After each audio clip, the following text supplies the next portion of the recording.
Hello, I am Tom Sykes, and welcome back to The Royalist, your dedicated source for everything connected to the intriguing and often turbulent world of the British royal family. We are absolutely delighted that you have chosen to join us for today's analysis and summary. To make sure you are always updated and never miss any of our breaking news, exclusive interviews, or in-depth reports, please take a moment right now to hit that subscribe button on YouTube and click the bell notification icon to be alerted to every new release. Your continuous engagement is truly appreciated and helps us to keep bringing you these in-depth insights into the monarchy. It has been a truly extraordinary week for royal news, filled with startling revelations, symbolic visual messages, and decisions that could reshape the public perception of key royal figures for years to come. In today's episode, we have a jam-packed lineup as we try to decipher the meaning behind a barrage of public signals and private negotiations that have the entire country talking. We will start by examining the unprecedented move by King Charles III to become the first modern British monarch to publicly publish his personal tax bill, a gesture of transparency that may not be as straightforward as it appears upon closer examination. We'll also look into the very curious and sustained editorial stance being taken by the Daily Mail against Prince William, where he is being repeatedly branded as work-shy. A description that raises serious questions about briefing, counter-briefing, and the internal dynamics between different palace press offices and major media outlets. Later on, we are thrilled to welcome back my old friend and esteemed journalist, Paula Frolick, with whom I will be discussing the fascinating Father's Day photo war. This subtle but incredibly significant duel of photographs saw three distinct royal households: Buckingham Palace, Kensington Palace, and the Sussex camp release three very different messages, revealing a great deal about their current priorities, internal relationships, and public-facing strategies. You won't want to miss our detailed analysis of these competing visual narratives and what they suggest about the current state of royal harmony or lack thereof. And finally, in the segment that many of you, I am sure, have been waiting for with bated breath, we will be joined by the legendary Tom Bower, one of the world's most accomplished investigative biographers and the definitive chronicler of contemporary royal history, author of the Sunday Times #1 bestsellers Revenge and his latest, incredibly explosive book, Betrayal. This afternoon, we are going to explore with Mr. Bower the remarkable reports that have dominated the news cycle this week. The claimed return of Meghan Markle to the United Kingdom, accompanied by her children, to stay in none other than a royal palace, provided specifically for her use by King Charles himself. This potential move comes after Meghan publicly denounced the United Kingdom and the royal family in terms that many found deeply offensive, raising immediate and complex questions about motivation, strategic intent, and the long-term future of the monarchy itself. The timing, context, and implications of such a visit, if it does indeed take place as reported, are genuinely monumental, and we will be asking Tom Bower to deploy his unparalleled forensic skills to help us separate the spin from the reality, the fiction from the fact, and to understand exactly what is happening behind the closed doors of these ancient institutions. The potential presence of Meghan and her children back in the fold, even temporarily, has sent shockwaves through the royal watching community and sparked intense debate about reconciliation, reward, and the ultimate strategy of both the Sussexes and the king. For weeks, the question has hung in the air. Will the king and his officials allow the Sussexes to somehow come back into the fold without apologizing for their appalling behavior? The current reports about palace accommodations suggest a new, and to many, highly confusing chapter in this ongoing saga. We know that Tom Bower's interviews on The Royalist always generate a massive wave of interest and engagement. And we encourage you to join the conversation in the comments section when this show goes live. Our global community of royal enthusiasts always provides such insightful, diverse, and often passionate perspectives, and it is a privilege to provide a platform for that discussion. Whether you agree or disagree with the analysis, your voice is an essential part of the Royalist experience. This afternoon, we aim to cover not just the surface details of these events, but to dig deep into the underlying tensions, the subtle power plays, and the long-term consequences for the crown, the country, and the characters involved. This is truly the Royalist at its best, providing context, detail, and expert commentary on the stories that shape our understanding of the modern British monarchy. We are going to examine the very real possibility that the royal family is now operating on a multi-front communication strategy, attempting to manage internal conflicts, public perception, and media relationships simultaneously, with varying degrees of success and failure. We are also going to look at the powerful symbolic gestures that have defined this week, from the King's financial disclosure to the strategic choices in photography made by William, Catherine, and the Sussexes. Each of these elements, while seemingly separate, contributes to a larger narrative of a monarchy in transition, grappling with issues of modernization, accountability, and the ever-present shadow of past decisions and personal feuds. It promises to be a truly compelling discussion, and we are absolutely delighted that you are here to share it with us. So, without further ado, let us begin our in-depth royal rundown. First up in our royal news update, we need to discuss the King's remarkable and yet familiar commitment to transparency and a very unusual editorial campaign being waged against the heir to the throne, Prince William, right as the summer season begins.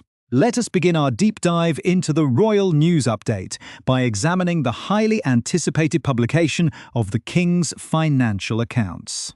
Every year, around the end of a very busy and public week of formal ceremonial occasions, which includes the magnificent spectacles of trooping the colour and royal ascot, the royal family traditionally publishes its financial statements.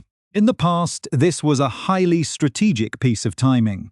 The palace would release these detailed accounts to the public just as the Queen was about to depart for her summer holidays, often lasting about 4 months, which effectively meant that the media storm surrounding royal spending would naturally die down while the family was away from the public eye. Today, a very similar pattern still exists, and the comprehensive royal accounts are due to be published in the next week or so.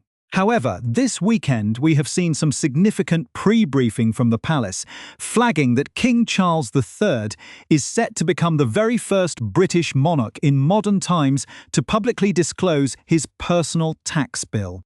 In truth, this move is slightly less revolutionary than it initially appears because during his long tenure as Prince of Wales, Charles always chose to voluntarily disclose his tax bill. Therefore, in many ways, he is simply continuing a personal tradition of transparency that he established decades ago. It would have appeared quite strange and perhaps counterproductive if he had suddenly decided to hide his finances upon ascending the throne. Nevertheless, this disclosure matters immensely because British monarchs are actually legally exempt from paying income tax, capital gains tax, or inheritance tax entirely. They are under no legal obligation whatsoever to pay any form of tax or to tell the public what they earn. This modern tradition of voluntary payment dates back to 1993, when the late Queen Elizabeth II agreed to pay income tax after public outcry following the use of millions of pounds of public funds to restore Windsor Castle after the devastating fire there. Since then, the monarch has paid these taxes as a vital goodwill gesture to the British public, but the exact figures have never been made public until now. Charles is planning to publish the precise amount he paid in tax for the 2024 to 2025 financial year, which specifically covers his substantial income from the Duchy of Lancaster, a private estate that generated around £24 million last year, equivalent to about $30 million. While the palace is presenting this as a shining example of the king's profound commitment to transparency, critics like Andrew Lowney and Norman Baker point out that proper institutional transparency is still a long way off. They point to recent findings from the National Audit Office, which revealed that Prince Andrew has been subletting luxury cottages on the Royal Lodge estate while paying no rent, while Princess Beatrice and Princess Eugenie have been living in properties within St. James's Palace and Kensington Palace, with their rent fully covered by the King for 2 decades. Furthermore, Prince Edward has managed to secure highly advantageous property deals on his estate to cover his own personal expenses. This brings us directly to a very fascinating piece written by Norman Baker in the Mail on Sunday over the weekend, branding Prince William as Workshe William. This is a highly critical label that we have heard before, but it carries extra weight now, given that William completed just 57 official royal engagements in the first 5.5 months of this year, compared to the King's 76 and Princess Anne's staggering 100 engagements. While it is unfair to misrepresent William as lazy, especially considering his wife's recent battle with cancer and the demands of raising 3 young children, what is truly compelling here is what this tells us about the Daily Mail's complex relationship with the palace. This media outlet seems to have a specific recurring agenda against William that emerges every single summer, featuring critical reports about his luxury yacht holidays, his management of the Duchy of Cornwall, and claims that he is not doing enough public work. Historically, the Daily Mail and the Mail on Sunday have been incredibly close to the King's office and to Queen Camilla, and the King's current press office is notably run by a former executive from that very newspaper group.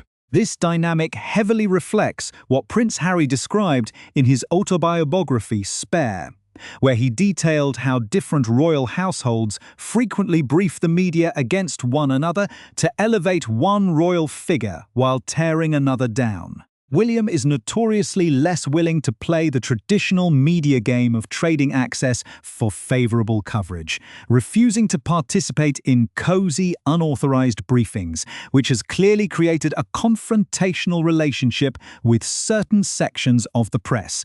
Moving on to our next segment. Tea with Tom, I am joined by my brilliant friend Paula Frolick to analyze the intriguing Father's Day photo war that played out across social media. This year, there were 2 very prominent fathers who were completely left out of the royal celebrations: King Charles himself and Meghan's father, Thomas Markle. Instead, Buckingham Palace released a lovely, nostalgic photograph of Charles with his own late father, Prince Philip, accompanied by a poignant message wishing strength to everyone who couldn't be with their fathers on that day. Simultaneously, Meghan Markle posted a picture of Prince Harry, praising him as the absolute best Papa Sussex ever, a phrasing that Paula noted sounds amusingly similar to Papa Smurf. Meanwhile, Kensington Palace released an intelligent and highly strategic photograph of Prince William embracing Princess Charlotte.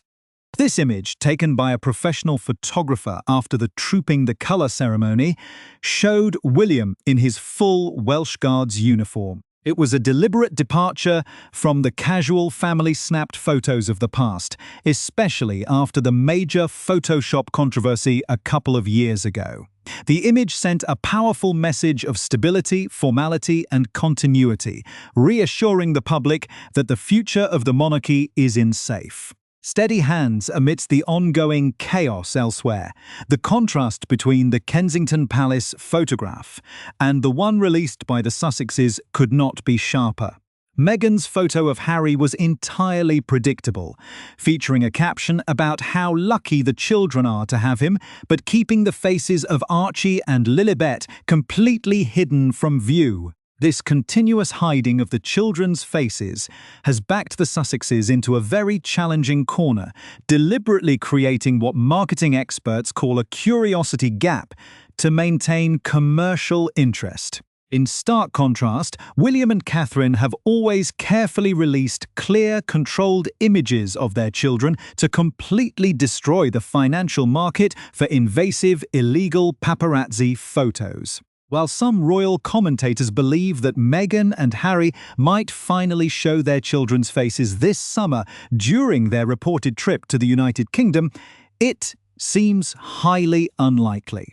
Meghan is currently trying to transition toward a more family-friendly Earth Mother brand as her previous business ventures face financial pressure.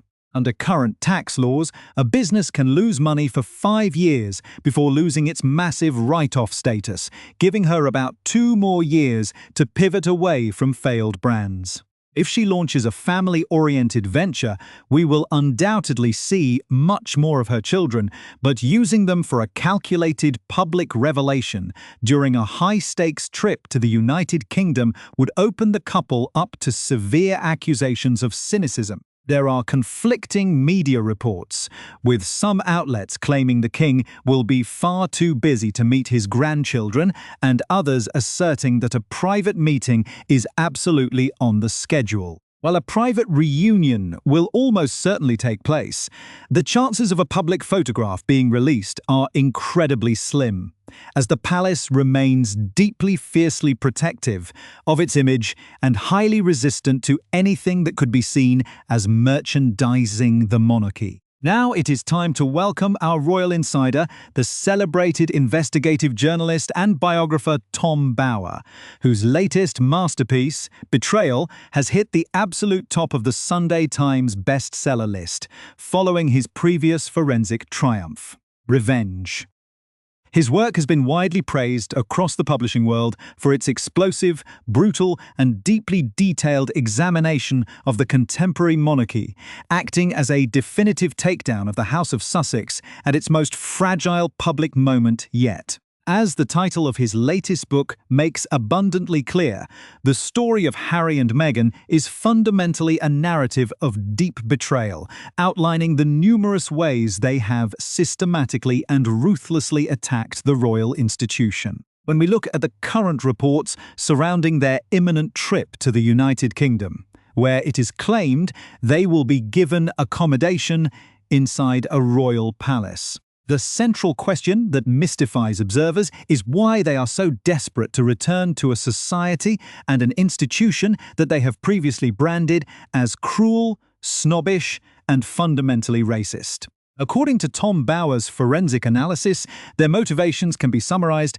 in just 2 words: desperation and failure. The Sussexes have effectively hit a massive economic and creative headwind in California, having run out of viable ideas and finding themselves unable to secure major new contracts with premier streaming platforms like Netflix or Spotify. With their long-term financial stability in serious jeopardy, Meghan is someone who remains utterly desperate for global fame, recognition, status, and wealth. And she views a high-profile return to the royal sphere as a vital tool to restore the international credibility she has lost. For Prince Harry, the situation is perhaps even more tragic and profound. He finds himself increasingly isolated and without a clear societal role in California, far removed from his historical roots, his lifelong friends, and his family. There is a growing sense that he deeply misses England and is actively attempting to worm his way back into the affections of both his own family and the British public. What we are witnessing is essentially a couple crawling back on bended knees, pathetically grateful for any olive branch the king might extend, despite their previous demands that the royal family must publicly apologize to them for past treatment before any reconciliation could take place. No such apology has been offered, which proves that any return is happening strictly on the palace's terms, not theirs. In fact, Buckingham Palace has maintained a telling silence, refusing to officially confirm any of the low-level press stories currently being churned out by the Sussex media machine. Furthermore, Harry's legal standing in the United Kingdom remains incredibly precarious. He is still awaiting crucial judgments in his high-stakes lawsuits against major British newspaper groups, where his public reputation has taken a heavy battering due to inconsistencies in his own court testimonies.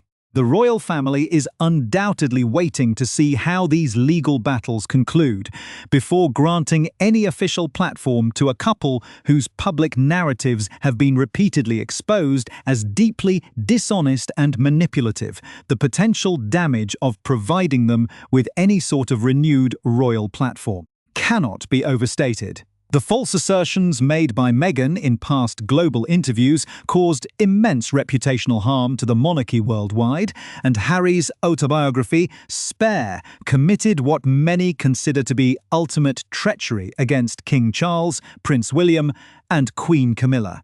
Yet, King Charles is known to be a man who, despite his historic reputation for being strong-willed, impatient, and sometimes arrogant, is currently navigating a period of profound personal vulnerability due to his ongoing health battles and advanced age. He possesses a deep, natural fatherly desire to find a path towards some form of private reconciliation with his son, but this emotional tie is being heavily exploited by the Sussexes for their own commercial benefit.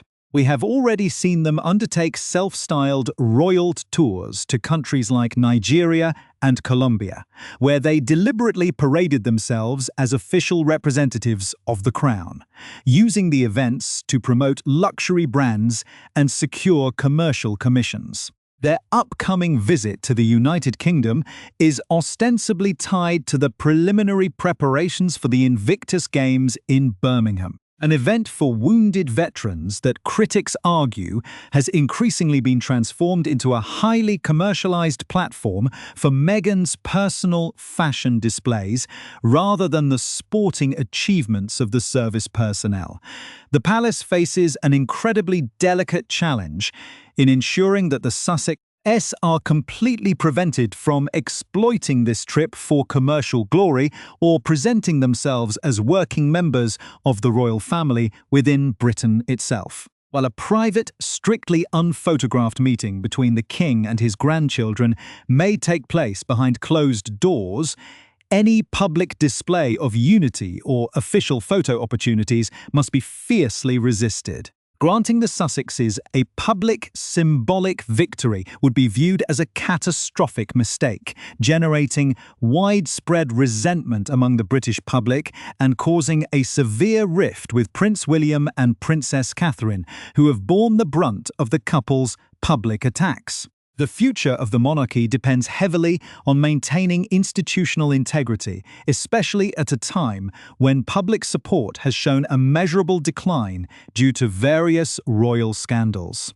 King Charles cannot afford to repeat past mistakes by attempting to unilaterally rehabilitate individuals who have caused genuine damage to the nation and the crown. Unlike his historic decades-long campaign to find public acceptance for Queen Camilla, which was driven by a singular, life-defining romantic passion and managed by public relations geniuses, the rehabilitation of Harry and Meghan presents an infinitely higher and more dangerous hurdle. They have actively facilitated narratives that condemn the very history and structure of the British Commonwealth, and until a profound, genuine public apology is delivered, they must remain in exile. As this extraordinary week of royal developments draws to a close, we see a monarchy firmly holding the upper hand, drawing a strict line in the sand to protect the future of the crown against commercial exploitation. Thank you so much for watching and listening to this week's comprehensive edition of The Royalist. If you found our deep dive valuable, please subscribe on YouTube, hit the notification bell, leave us a review on your preferred podcast platform. and sign up for our Substack newsletter to join our community of over 66,000 dedicated subscribers. We will be back next week with more exclusive insights, and until then, God save the King.